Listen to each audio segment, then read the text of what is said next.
Et on attaque la correction. Alors, l'Espagne produit des poulets et des coqs très renommés. Ok, leurs plumes peuvent être noires, blanches ou tachetées. Tout de suite, la noire, blanche ou tachetée. On parle de comment se comportent les allèles noirs et blancs.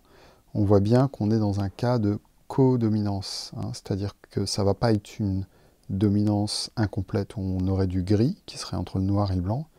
On a vraiment les deux allèles blancs et noirs qui s'expriment et qui nous font ces taches. Donc comment se comportent les allèles noirs et blancs chez les plumes de ces organismes? Ils se comportent de façon codominante. Et on pourrait dire voilà que la couleur des plumes, les plumes, elles sont noires ou blanches. Donc l'allèle des plumes, l'allèle tacheté, ça serait ça en fait. Le génotype tacheté, pardon. Ça serait ça. Ça serait qu'on a un mix des deux.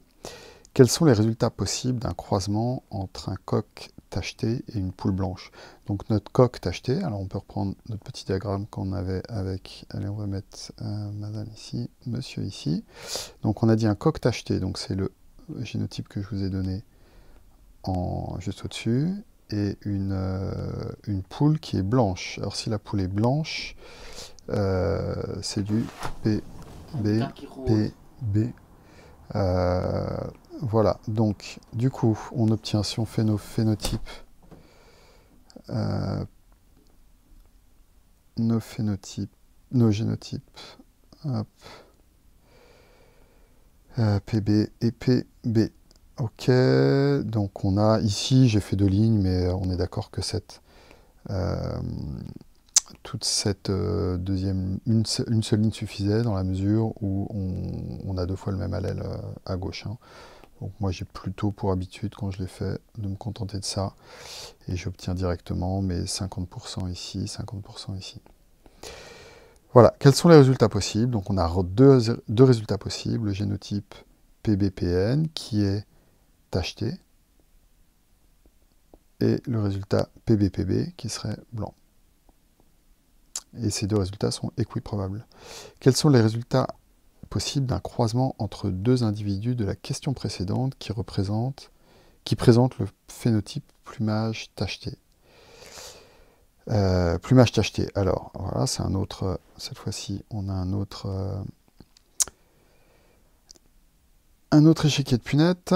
Donc, on a deux tachetés cette fois-ci. Deux tachetés. Pour le coup, il faut avoir les deux lignes, hein, parce qu'on a plusieurs...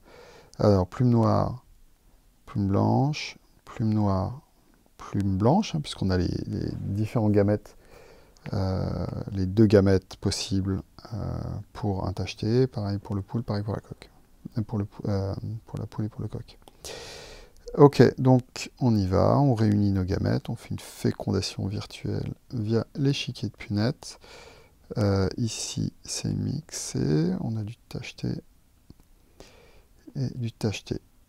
Ok, donc noir-noir, blanc-blanc, et noir-blanc, blanc-noir, c'est deux en diagonale qui sont équivalents. Du coup, on va prendre... enfin, la question, c'était... Résultat possible. Bon, ben voilà, on a nos... on peut les exprimer comme ça. En termes de phénotype, on va avoir du blanc à 25%. Ok, c'est cette case ici. On va avoir du noir à 25%. Et on va avoir ici du... J'allais dire du bleu. Du tacheté à 50%. Voilà. Donc, voilà pour cet exercice-là.